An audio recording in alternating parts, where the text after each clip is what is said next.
Hello friends, welcome to Mallu Banking Institute YouTube channel. Bank എക്സാംസിന്റെ സിലബസിനെ പറ്റി നമ്മൾ നേരത്തെ ഡിസ്കസ് ചെയ്തല്ലോ. അപ്പോൾ ഇംഗ്ലീഷിൽ വരുന്ന ഒരു മേജർ പാർട്ടാണ് ഗ്രാമർ എന്ന് പറയുന്നത്. അപ്പോൾ നമ്മൾ ഗ്രാമറിനെ പറ്റി പഠിക്കുന്നതിന് മുന്നേ ഗ്രാമറിൽ യൂസ് ചെയ്യുന്ന പാർട്സ് ഓഫ് സ്പീച്ചിനെ പറ്റി പഠിക്കേണ്ടതുണ്ട്. നമുക്ക് 8 type of parts of speech ഉണ്ട്. അതിൽ ഫസ്റ്റ് വരുന്നത് നൗണാണ്. നൗൺ എന്ന് പറഞ്ഞാൽ നമുക്ക് എല്ലാവർക്കും അറിയാവുന്നത് പോലെ നെയിം വേർഡ്സിനെയാണ് നൗൺ എന്ന് പറയുന്നത്. അതൊരു പേഴ്സൺ ആവാം, പ്ലേസ് ആവാം, തിങ് ആവാം, അനിമൽ ആവാം, ബേർഡ് ആവാം, ഇമോഷൻസ് ആവാം, ഐഡിയാസ് ആവാം. ഇനി നമുക്ക് ടൈപ്സ് ഓഫ് നൗൺസിനെ പറ്റി പഠിക്കാം. ആദ്യം നൗൺസിനെ കൗണ്ടബിൾ നൗൺസ് എന്നും അൺകൗണ്ടബിൾ നൗൺസ് എന്നും ഡിവൈഡ് ചെയ്യാറുണ്ട്. നമുക്ക് കൗണ്ട് ചെയ്യാൻ പറ്റുന്ന നൗൺസിനെ കൗണ്ടബിൾ നൗൺസ് എന്ന് പറയും. കൗണ്ട് ചെയ്യാൻ പറ്റാത്ത നൗൺസിനെ അൺകൗണ്ടബിൾ നൗൺസ് എന്നും പറയും. ഈ നൗൺസിനെ നമ്പറിന്റെ അടിസ്ഥാനത്തിൽ സിംഗുലർ ആയിട്ടും പ്ലൂറൽ ആയിട്ടും ഡിവൈഡ് ചെയ്യാം. സിംഗുലർ എന്ന് പറയുമ്പോൾ സിംഗിൾ ക്വാണ്ടിറ്റി ഉണ്ടായിരിക്കുള്ളൂ. പ്ലൂറൽ എന്ന് പറയുമ്പോൾ 2 അല്ലെങ്കിൽ പ്ലൂറൽ എന്ന് പറയുമ്പോൾ 2 അല്ലെങ്കിൽ 2 കൂടുതൽ ക്വാണ്ടിറ്റിയുള്ള നൗൺസിനെയാണ് പ്ലൂറൽ നൗൺസ് എന്ന് പറയുന്നത്. ഇനി 5 ടൈപ്സ് ഓഫ് നൗൺസ് ഉണ്ട്. അതിലായി വരുന്ന പ്രോപ്പർ നൗൺ. പ്രോപ്പർ നൗൺ എന്ന് പറയുന്നത് ഒരു പർട്ടിക്കുലർ പേഴ്സൺ അല്ലെങ്കിൽ ഒരു പർട്ടിക്കുലർ പ്ലേസ് അല്ലെങ്കിൽ ഒരു പർട്ടിക്കുലർ തിങ്ങിനെ ഐഡന്റിഫൈ ചെയ്യാൻ വേണ്ടിയിട്ട് യൂസ് ചെയ്യുന്ന നൗണാണ് പ്രോപ്പർ നൗൺ എന്ന് പറയുന്നത്.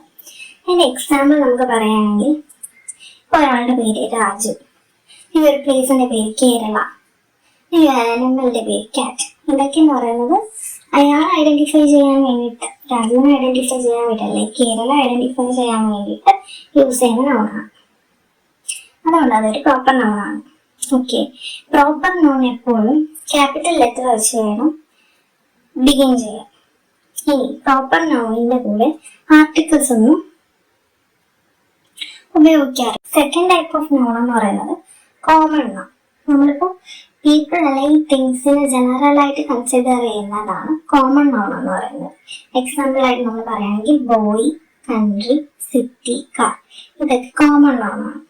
ഇനി കോമൺ നൗൺ എപ്പോഴും സ്മോൾ ലെറ്റേഴ്സ് വെച്ചിട്ടാണ് ബിഗിൻ ചെയ്യുന്നത്. ആർട്ടിക്കിൾസ് യൂസ് ചെയ്യാറുണ്ട് കോമൺ നൗണിന്റെ കൂടെ.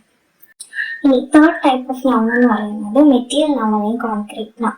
മെറ്റീരിയൽ നൗൺ അല്ലെങ്കിൽ കോൺക്രീറ്റ് നൗൺ എന്ന് വെച്ചാൽ ഫിസിക്കലി പ്രസന്റ് ആയിട്ടുള്ള, നമുക്ക് കാണാൻ പറ്റുന്ന, കേൾക്കാൻ പറ്റുന്ന, ടച്ച് ചെയ്യാൻ പറ്റുന്ന, സ്മെൽ ചെയ്യാൻ പറ്റുന്ന, ടേസ്റ്റ് ചെയ്യാൻ പറ്റുന്ന തിങ്സിനെയാണ് മെറ്റീരിയൽ നൗൺസ് എന്ന് പറയുന്നത്. എക്സാമ്പിൾ പറയുകയാണെങ്കിൽ ഗോൾഡ്, കോട്ടൺ, സിൽക്ക്. ഇനി ഫോർത്ത് ടൈപ്പ് നൗൺ എന്ന് പറയുന്നത് കളക്റ്റീവ് നൗൺ. കളക്റ്റീവ് നൗൺ എന്ന് വെച്ചാൽ ഒരു സിമിലർ ക്ലാസിന്റെ ഗ്രൂപ്പിനെയാണ് കളക്റ്റീവ് നൗൺ എന്ന് പറയുന്നത്. എക്സാമ്പിൾ എന്ന് പറയുന്നത് class, family. Fifth type of noun എന്ന് പറഞ്ഞാൽ അബ്സ്ട്രാക്റ്റ് നൗൺ. നമ്മുടെ മെറ്റീരിയൽ നൗൺസ് എന്ന് പറയുമ്പോൾ നമുക്ക് കാണാൻ, കേൾക്കാനും ടച്ച് ചെയ്യാനും പറ്റുന്ന നൗൺസ് ആണ്. പക്ഷെ അബ്സ്ട്രാക്ട് നൗൺസ് എന്ന് പറയുമ്പോൾ നമുക്ക് കാണാനും ടച്ച് ചെയ്യാനും പറ്റാത്ത നൗൺസ്. തിങ്സ് എന്ന് പറയുന്നത് നമ്മുടെ ഇമോഷൻസ്, ഫീലിങ്സ്, അതൊക്കെയാണ് അബ്സ്ട്രാക്ട് നൗണിൽ വരുന്നത്. അതിന്റെ എക്സാമ്പിൾ എന്ന് പറയുന്നത് ലവ്, ഹേറ്റ്, ഓണസ്റ്റി. പ്രോപ്പർ നൗണും കോമൺ നൗണും പറഞ്ഞപ്പോൾ നമ്മൾ പറഞ്ഞു ആർട്ടിക്കിൾസ് ഇതിന്റെ കൂടെ യൂസ് ചെയ്യാറുണ്ട്, യൂസ് ചെയ്യാറില്ല എന്നൊക്കെ. ഇനി ആർട്ടിക്കിൾസ് എന്താണെന്ന് നോക്കാം. ആർട്ടിക്കിൾസ് 3 ടൈപ്പ് ഉണ്ട്, എ ആൻഡ് ദ. ഇനി ആ ആർട്ടിക്കിൾസിനെ തന്നെ നമുക്ക് 2 ആയിട്ട് ഡിവൈഡ് ചെയ്യാം. ഡെഫിനിറ്റ് ആർട്ടിക്കിൾസ് ഉണ്ട്, ഇൻഡെഫിനിറ്റ് ആർട്ടിക്കിൾസ് ഉണ്ട്. ഡെഫിനിറ്റ് ആർട്ടിക്കിൾസിൽ വരുന്നതാണ് ദ എന്ന് പറയുന്നത്. ദ എന്ന് പറയുന്നത് ഒരു സ്പെസിഫിക് തിങ് അല്ലെങ്കിൽ ഒരു പർട്ടിക്കുലർ റാങ്ക് അല്ലെങ്കിൽ പൊസിഷനെ ഡിനോട്ട് ചെയ്യാൻ വേണ്ടിയിട്ട് യൂസ് ചെയ്യുന്ന ആർട്ടിക്കിളാണ് ദ എന്ന് പറയുന്നത്. നമ്മളെപ്പോഴും റിവറിന്റെ, സീയുടെ, ഓഷൻസിന്റെ, മൗണ്ടൻസിന്റെ പേരിന്റെ കൂടെ ദ ചേർക്കാറുണ്ട്. ഓക്കെ, പിന്നെ യുണീക്ക് ആയിട്ടുള്ള അല്ലെങ്കിൽ സെലസ്റ്റിയൽ ബോഡീസിന്റെ ഫ്രണ്ടിലും ദ ചേർക്കാറുണ്ട്. Example the sun, the moon. പിന്നെ ന്യൂസ് പേപ്പേഴ്സിന്റെ കൂടെ ചേർക്കാറുണ്ട്, ദ ഹിന്ദു എന്നൊക്കെ പറയുന്നത്. ഇനി സെക്കൻഡ് ടൈപ്പ് ആർട്ടിക്കിൾ എന്ന് പറയുന്നത് ഇൻഡെഫിനിറ്റ് ആർട്ടിക്കിൾ. അതിൽ വരുന്നതാണ് എയും ആൻഡ്. ഇതെന്ന് പറയുന്നത് സ്പെസിഫിക് തിങ് അല്ല. പിന്നെ നമുക്ക് കൗണ്ട് ചെയ്യാൻ പറ്റാത്ത നൗൺ, അൺകൗണ്ടബിൾ നൗൺസിന്റെ കൂടെ ഒരിക്കലും നമ്മൾ ഇൻഡെഫിനിറ്റ് ആർട്ടിക്കിൾസ് ആഡ് ചെയ്യാറില്ല. സിംഗുലർ ആയിട്ടുള്ള കൗണ്ടബിൾ നൗൺസിന്റെ കൂടെ നമ്മൾ ആഡ് ചെയ്യാറുണ്ട് എയും ആൻഡ്.